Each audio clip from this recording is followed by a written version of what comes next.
Welcome into our Preps on 11 Web Extra, breaking down week one of high school football around Arkansas. Tyler Cash joined, as always, by Scorebook Live's Nate Olson. Nate, a real fun week zero in the books, now on to week one. Yeah, we got our feet wet there. There were some good games. We got wet. We just talked about that. There was some weather. So we got more than our feet wet in some places. And luckily at the Salt Bowl, we did not get any rain or lightning or anything. But yeah, exciting first week, which is week zero. Now we've got week one, which is the second week, but that's a whole nother story. Math. But we talk about that every year. But some more good games this week. So it was good to see real football, not just the benefit games. It was good to see the games counting.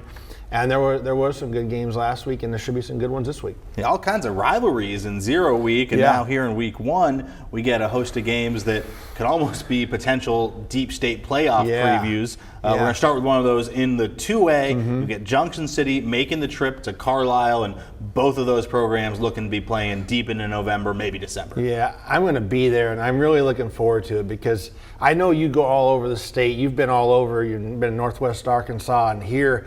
And we get welcomed everywhere. You know, you get the red carpet rolled out for you at Bryant, Conway, Bentonville, the bigger schools. But when you go to the small towns is when they really appreciate the media there. And then everybody's there. Like you could go to Carlile during that game and there won't be anybody on the streets.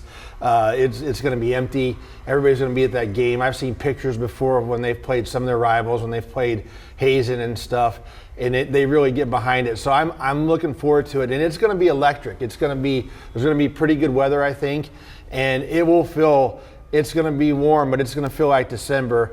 Both of those teams have a legitimate shot at playing for a state championship, and it's weird to do that, the week one of the season because neither of those teams is going to be as good now as they will be then. And Junction City is trying to shake off a loss to Ouachita County, Harmony Grove. Carlile's coming off a win.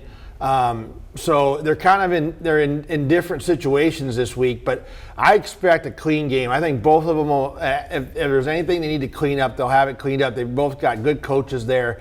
And I think it'll be a good game that comes down to the wire, and it may be a preview of a state championship game. We may be here in December talking about this game then.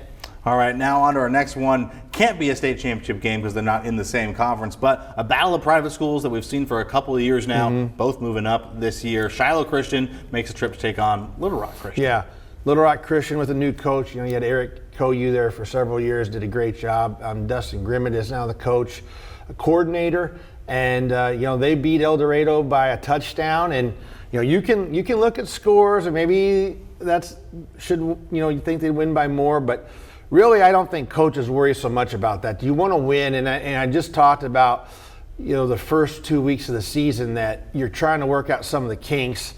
There probably some things on film that they want to correct. They've got a young quarterback in Kemp Keller that they're trying to break in. He's not young, he's a junior, but he's inexperienced. He sat behind Walker White for a while, but was at Pulaski Academy for a few years and heard some really good things about him as early as 8th grade. So it's just a matter of when you finally get to play, you've got to get used to the game speed and all that stuff. So I bet he'll have an even better game the second one. They're dealing without Ronnie Inoki. Ronnie is hurt again. He was hurt last year, the running back. That was something that they would really like to have, his health, because that takes some pressure off a young quarterback, inexperienced guy. So they're not going to have that luxury. Shiloh really played well, and I knew they would. They lost to Farmington last year to snap a 40-game winning streak in the conference, and at that school, the tradition and all those things mean so much, and that really sat in their craw, even though they went to the state finals, and it was a better draw for them. They got a better draw by losing that game, but I just really knew they were probably going to come out guns blazing. They came out right away, did a trick play. They were off to the races. They've got a good running game. Cole Creighton is a sophomore quarterback. He played as a freshman and got hurt in that game against Little Rock Christian. So I expect a high-scoring game. I think maybe even Shiloh maybe a little bit further along, although they didn't play as good a team. But they looked like they were really clicking. So I think Little Rock Christian has some work to do to get up to speed with them. But it's at home, and Last year they kind of caught them off guard. I think they jumped out to a huge lead on them, and then hung on to win. Shiloh did. Little Rock Christian won't fall for that this year. I expect a closer game, but probably a high-scoring game. And then on to the 7A now, where we get a huge clash of Central and West as Bentonville makes the trip to take on Conway. Another playoff-type atmosphere. Conway, I feel like that's kind of an underrated game atmosphere. They've got a nice stadium. They've got a good game day atmosphere.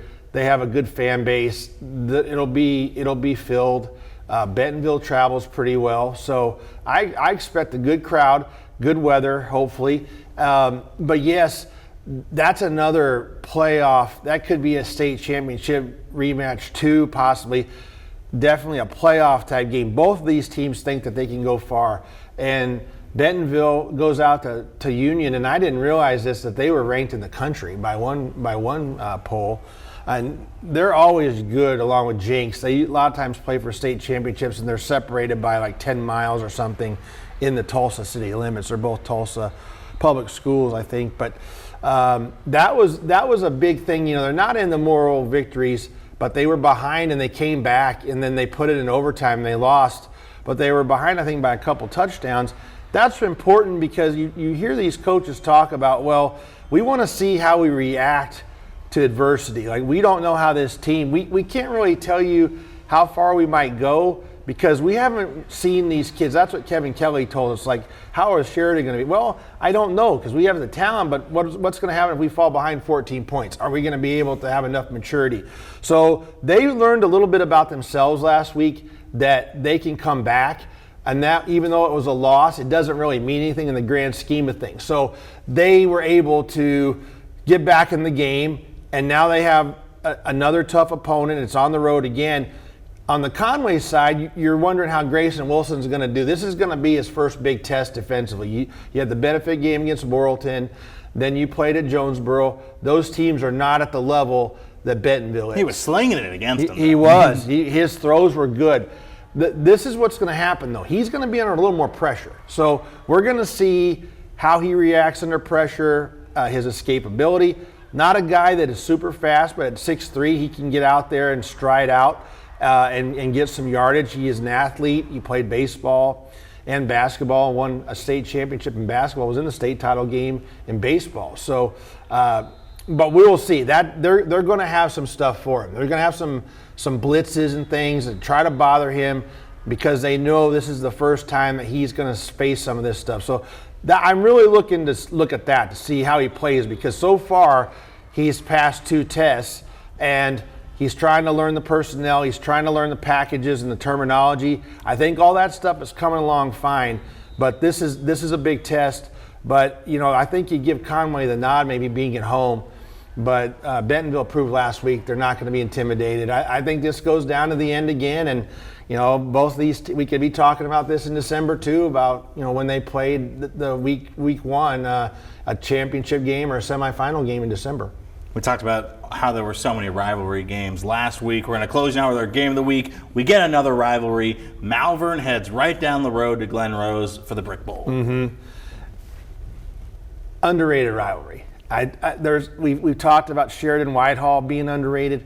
I think this is underrated. It's small towns, and back in the 80s, I don't know how Glen Rose was, but Malvern was really good. 80s, 90s, they're still good. But I think Glen Rose has grown over the years, and as they've done that, I think this has become a bigger rivalry. I know that last year Malvern won it pretty easily. Even though Glen Rose had a good team, Glen Rose is a smaller school. They took it on the chin a little bit. The Bauxite, that's another rivalry, so you got to get up again for another one. Malvern beat Jacksonville, so two contrasting games there. You've got to kind of lick your wounds a little bit if you're Coach Keener's team and get ready for this. But that's one thing about a rivalry game is you're not going to get too low because you're going to play this game again. You want to play well. We thought that Glen Rose would have some growing pains because they don't have a very experienced team. We picked Perryville to win that conference. Of course, Perryville goes out and loses to Atkins in the first game of the season. So what you're looking for from Glen Rose is how they mature and get better. we know that that's a program known to win. And Coach Keener, played for his dad, and he knows how to win too. He played as a player and as a coach now. But you're looking to see week to week, are they going to get better? And Malvern is sitting there as a team that is kind of probably right on the cusp of maybe winning that conference with Arkadelphia and Bauxite. They're probably 3 in that pecking order right now. But they know that those 2 games are going to be big, and so they're building up to that. Those are later in the year. They're just trying to get better each week and mature a little bit too. They've got a new coach now who is an old coach, and John Fogelman. But that's an intriguing game. I love the nickname, so you'll have to have a brick there when you're covering that one. But I think there's a lot of festivities around that, and I think it's an underrated game, so I'm glad you guys are doing that for the game of the week. It's going to be a lot of fun. All the games are going to be a lot of fun. In fact, we'll have highlights from all those games we just talked about, plus some more coming your way on the Friday Night Blitz.